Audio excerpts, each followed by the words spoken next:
What's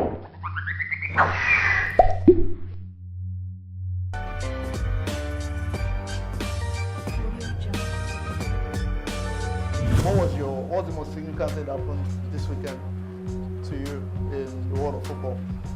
I think the easy answer is the Chelsea City game, 4-4. Don't give me an easy answer. Okay, so the other one was mostly disappointing, right? Lazio Roma. Right before the game, there was a lot of talk. I saw people bringing Totti. That game that Totti assisted like 4 goals. I actually saw the game. I was very worried. There was no real goal action. There was nothing. And the worst part was, at full time, the two people that were fighting before the match now hug themselves and walk up the pitch together. No drama. No drama. So it was very disappointing. But the City Chelsea game was instant classic. I'm going to start at the Serie A since you brought that up. Somebody scored what is worthy of the Puskas goal. Oh, the Marco. Yeah. What a goal that was. Yeah, it was very good goal. I saw the talk about Puskas award, but like 4 people have scored that type of goal this season. I don't know if you missed it. John Shelby in Turkey over the weekend, same thing. Hurricane scored behind the half line, so I think like 2 weeks ago or something like that. But I'm not taking anything away from the Marco. That's a fantastic. I saw someone try to talk down. They say there was an intended cross or like. He scored from half line. I don't even think it was an intended cross. Even if it will tell you it's just like the Modric goal against Arsenal. He said he has been looking at the goalkeeper and all those things. So even if you can never read their minds, good goal, and that's where it ends. Yeah. Brilliantly said. Milan disappointed yet again, and I mean since when they won the league coming into this season, it seems like there's been a downward spiral. What's causing that spiral? Because I mean they sold Tonali, yes, but do you think that's the major thing that's causing this inconsistency in form in Milan? For me, I feel Milan, they are not yet that team, right? You have Giroud, he's very good, but then age is not on his side. I don't necessarily like Leao, but then you could tell that once in a while he can be that guy, or he should be that guy. You expect him to be that guy, but maybe the pressure is too much. Also, Milan, they are not playing so much as a team this season, and I think that's what is costing them a lot of games. Fair enough. Any major peak or look in that Italian side? Is there anything that you feel? Yeah. Inter is doing it very well, very well. Let's talk about Lautaro Martinez. I mean, he's always in on the goals there and there, but it seemed like at the World Cup, he was unable to mix with Messi. Was it a mixing with Messi thing, or is this he's good in Syria? Yeah, for me, there are people that play in, like we always talk about people that play in systems and those that cannot play in systems. And over time, you've also seen that there are some people that can't just play with Messi, not because they are not good. Higuain was one of such people, right? Lautaro Martinez, I just felt like, I don't know what went wrong with him in the World Cup, because we know he's that good player. He has played with people like Lukaku, even helped Lukaku to shine in the Serie A.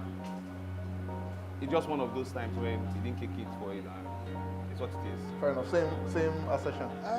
Yes, that's what mostly is. I just feel like certain players have certain profiles. I think Lautaro is one of those guys that play their best in the two-man up front system, right? You mentioned Lukaku. There's also the Zeko foil as well. So now he's playing with Thuram mostly. So it's more of I can drop off, I can come back, I can be the point man, just mix and match there. But with Messi, where you have to be the figurehead, someone has to lead the line, so Messi does all the play in behind his back. It's a lot more difficult for him, so he has to pick his moments. And it's the type of player that is mostly erratic, right? He will score a number of goals, he will also miss a number of chances. Yeah. The World Cup does not afford you that privilege. You have to be incisive and all of that. So I think he's a very good player. I just think that Inter, plus the expectations, plus the way they play, they're not the most flamboyant side. Yeah. They're very pragmatic and all of that. So everything plays into his favor Inter Milan. So I think it's a good one that, in as much as the World Cup might have reduced his reputation, it's steadily building it back up. Brilliantly said. I mean, Inter Milan leading that way in the international break in Italy. Chooks, I didn't ask you, what is your own unique moment of the past?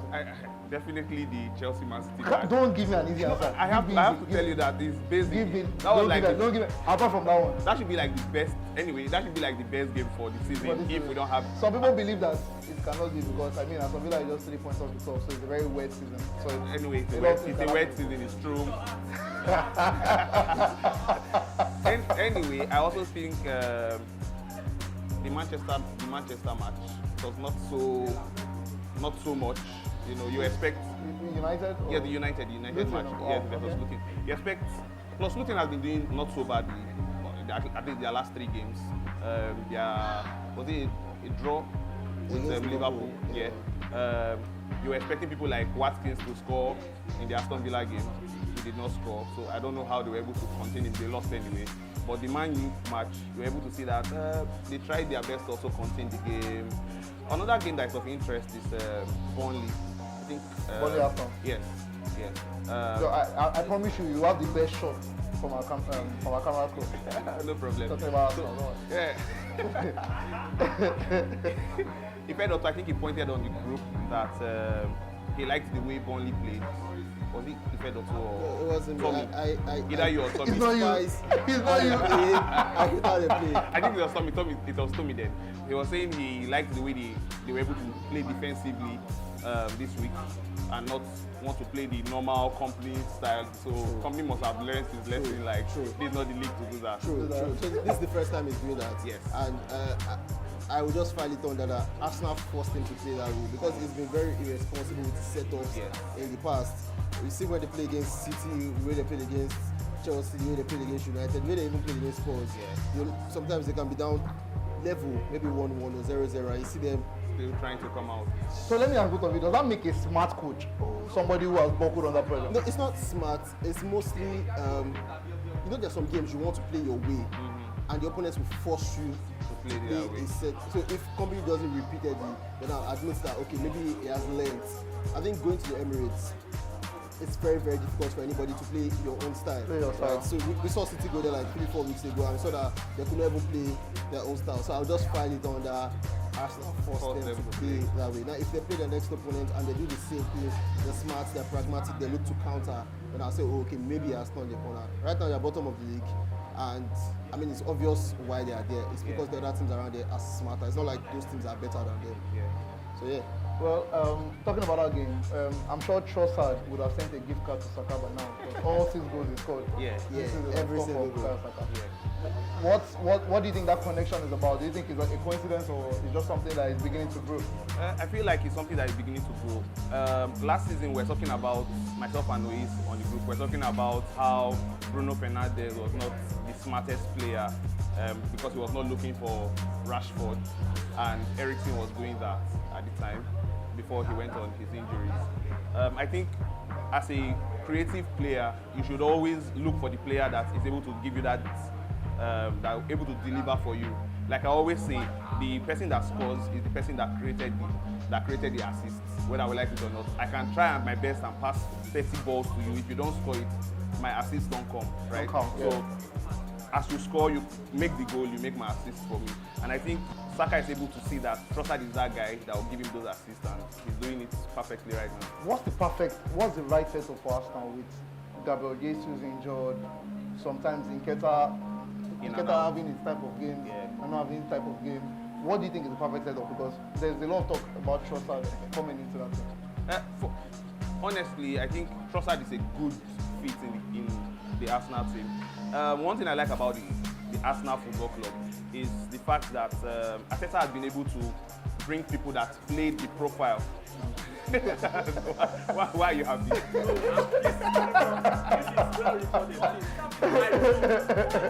All right.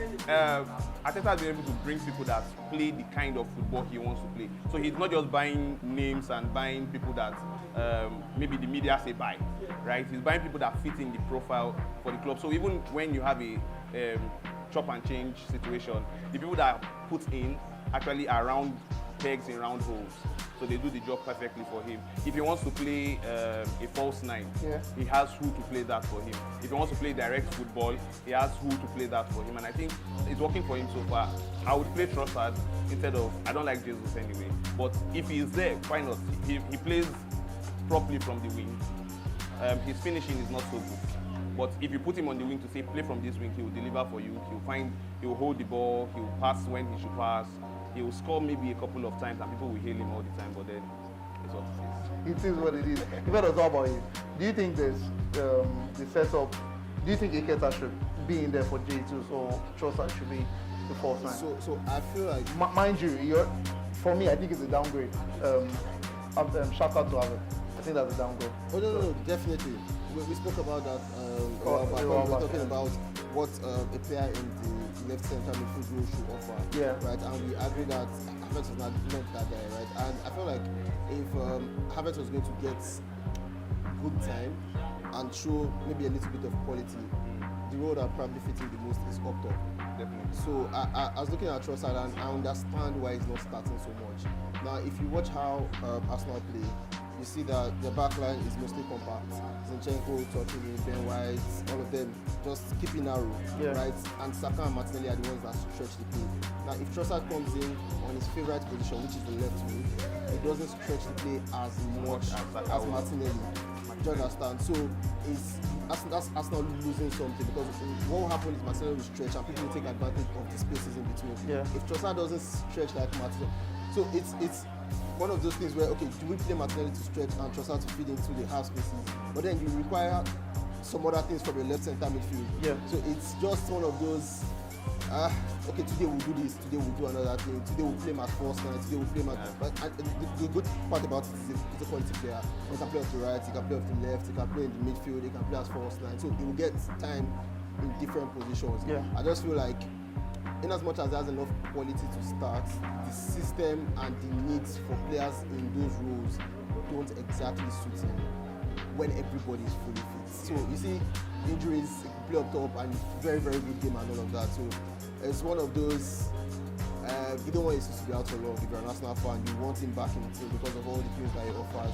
So it's more of those, today are we playing well? 65 minutes you make a change. Today you start him, is he playing well? Yeah, you leave him for 90 minutes. If he's not playing well, you can bring another person. They have a lot of forward players, so I don't think they should be worried about that situation. Brilliantly said. Brilliantly said. Moving from Arsenal, we'll go to Liverpool, and Musala breaks another record. Yeah. So I don't believe he's underrated. I believe people rate Salah at where he should be. But what I can agree with sometimes is that he's not giving that praise. Sometimes, like, it seems like because sometimes the way he plays is not so aesthetically pleasing. Yes, but that's this man has been so consistent. So, like, his consistency is scary. So you remember when we had this Salah great man. And the first thing I said was, you see, if you take it to numbers, right? Yeah. Salah once you take out the A-class guys, Salah can talk to anybody. Yeah. They can go to anybody with numbers. Right? If you watch them, you'll probably not think he's the best. You know, oh, that's a very good player, but you probably not think that he's the best. Why is that though? Why shouldn't the numbers give us? So it's give mostly you that an aesthetic thing. You know, when I started watching football, most of the players that you see are players that are aesthetically pleasing. Like, you look at the number 10s, then you had Deco, you had Rui Costa, sometimes people play number 10. Yeah. You had players like Clarence Seedorf, you had players like Zinedine Zidane, you had players that were full-on creative. Do you understand? You had players like Dennis Beckham, you had players like Eric Cantona, and all of that. So if you move from that to somebody that will just score or that will just drop, you know, a lot of people don't like Alan's gameplay. It's the same way they'll tell you that, oh, okay, you didn't see the game. How many goals? Season 1-3, how many Alan scored 3 goals? Super player, right? When you watch the game, you're like, oh, this guy he didn't really have so much touches. Is this, is that, and so I don't think it's to talk down on those guys. I don't think that everybody can be all-encompassing, right? Some players would score an assist, they will contribute to general play, be aesthetically pleasing, they'll drop numbers. Players like maybe Neymar, players like Griezmann, you know, all those, it's complete everywhere. But some people, it's just what they do, and you can't do anything about it. I mean, for some coaches, if you ask them to pick, do you want a direct player, you want a lot of people, bring the numbers. I'm fine like that. I'll take it like that. So I agree with you that they don't put him on the pedestal that it should be, right? But I just feel like it's just, there's some people that put him higher than it should be, same way. So I just feel like everybody has, everybody I'm probably among the people that put him higher than he should be, because but that is where I think he should be, right? aesthetically pleasing, I think Salah is quite aesthetically pleasing to watch. Is he though? Yes. No, you're Is not he wrong. though? You're not He wrong. is. But by the time you put him with the people that are full-on aesthetically pleasing to watch, For me, when you look at somebody like Salah, I think he has one of the baddest drop shoulders in the game. how many times does he do it? Right? Okay. Let me play devil's advocate, right? If you watch Salah play off the left, off the right, Off the right. and you watch Mahrez play off the right, No, would you Mahrez think is- make you stand up like what? Do you understand?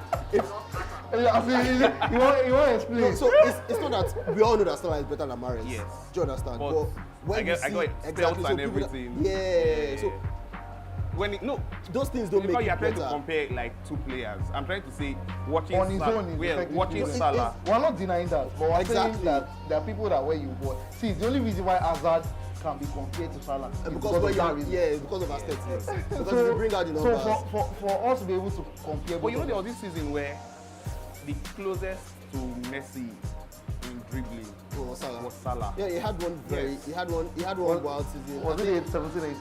I think it was I think his it first was- season. I think It's- everything just it's fought. the first but season. I think it was his first season. He had I one- think And I he think had that's not where been- a lot of us have built his His reputation. issue, I know, exactly. but Exactly. another thing that we always discount is mostly restructuring, right? Everybody knows that it's direct. Everybody knows that it will get you the number. So it might be one of those. Maybe one of the things that Stop Klopp it, has stop said, it, don't do stop this, it. do this.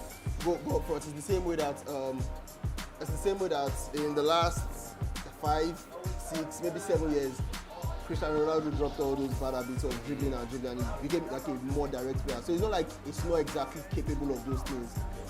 You've mentioned that I've done it before, so yeah, he has it in his locker. But Does if he we don't need see it? if we don't see it enough, we'll just assume that he doesn't have it, and that's why people make those conclusions. But I think he's a super player. I think this season is the early front runner for player of the year. Yeah. So it's you can't beat that guy if you're going to be a numbers guy. Your numbers have to be out of this world. Yeah. You know, last season everybody was grumbling about Haaland, but nobody could contest and say that it's not this, He it's didn't not that, deserve because that, the or he numbers didn't deserve this. Yeah. were out of this world. So Salah started off this season in great form. I think if you combine goals and assists, he's leading the league Yeah. as well. I think he's only for FPL. I think he's only blanked twice this season. That's the Twice match once. there. Twice. The Spurs Wow. game and the Luton And the- game. Yeah. That's So So yeah, so, talking about you know, blanking in FPL, how did your FPL? Not so bad, not so bad. You know, I have a personal development plan. Let me give you the. I'm not interested in FPL talk this week. True. On Sunday before the City game, this guy came to me. I was like, I'm gonna top you. Am I topping you or not? Wait, Where are you- for the where are game you- week. where are you in For the the game week, are you Where are topping you me? in the group? For the game week, are you topping This me? is like For the game week, this is like you top this me. is like Chelsea See, telling you Man know, City that like- they are topping them you know, because this they like. But yeah, great talk on Liverpool, and let's quickly move it now to United. We're going to the 4-4. I know it's coming. We're going to the 4-4. But Manchester United, shockingly, are the most informed team in the league. But it's See, not- I swear to it's God. not shocking. I'm sorry, but I swear to God, I cannot explain. I love any I really So cannot. I can explain it. Okay. And it's very easy to explain.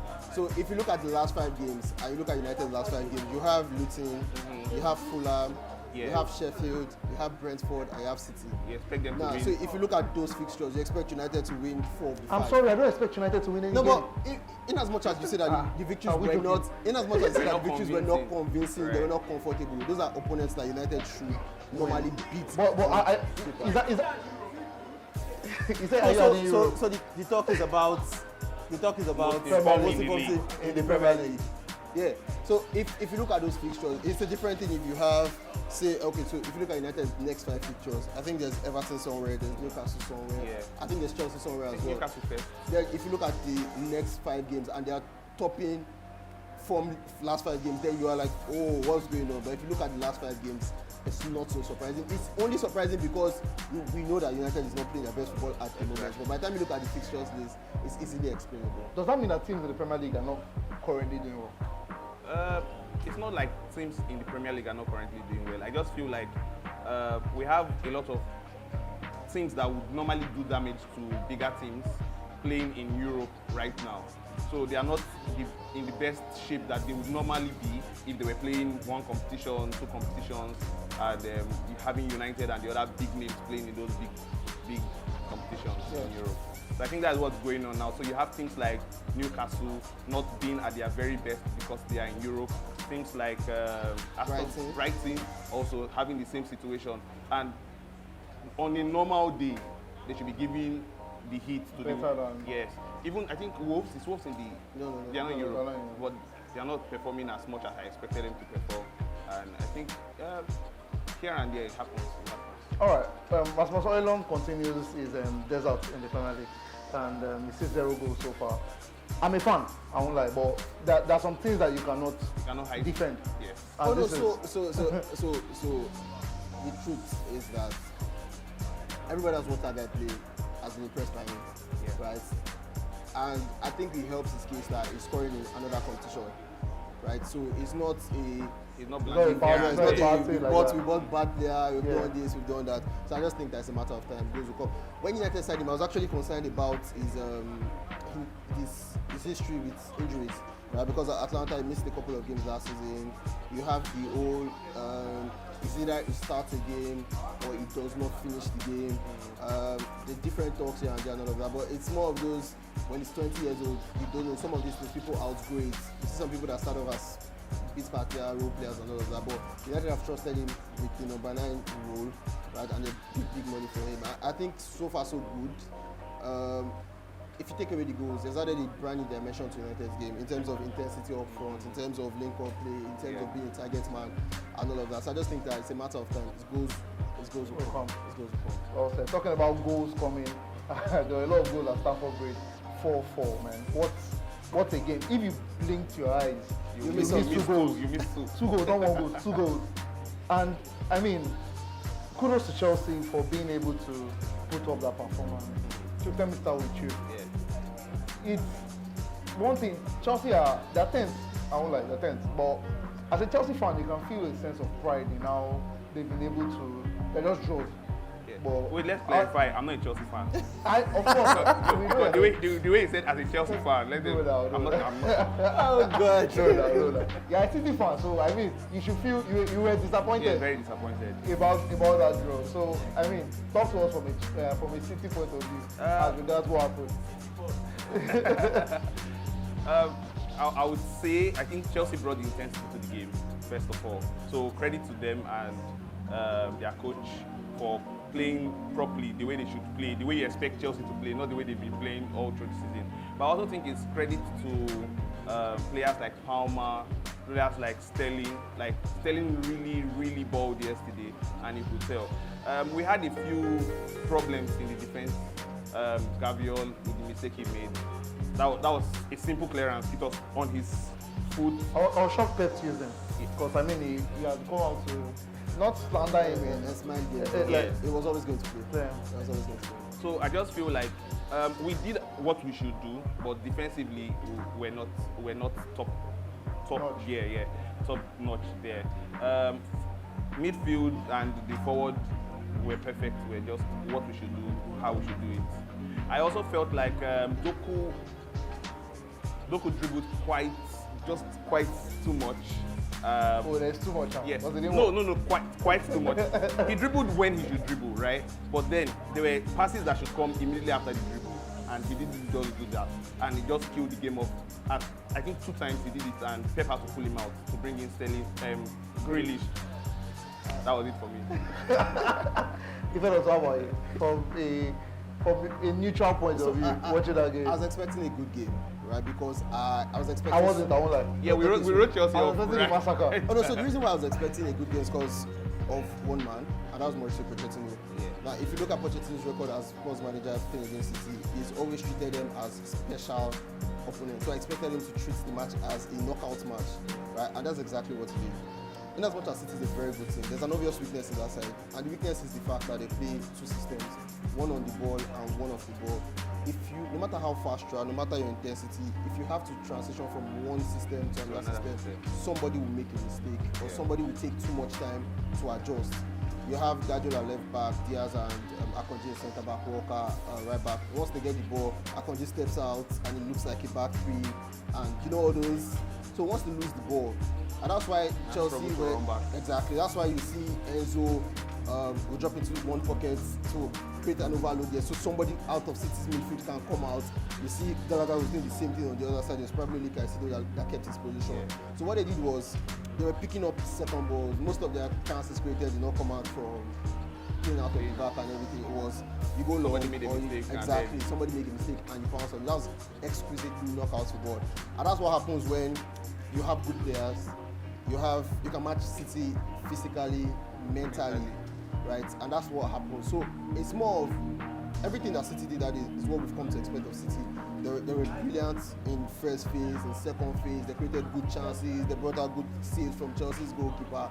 But the Chelsea team was just more of, when you want to play knockout football, you have to be decisive.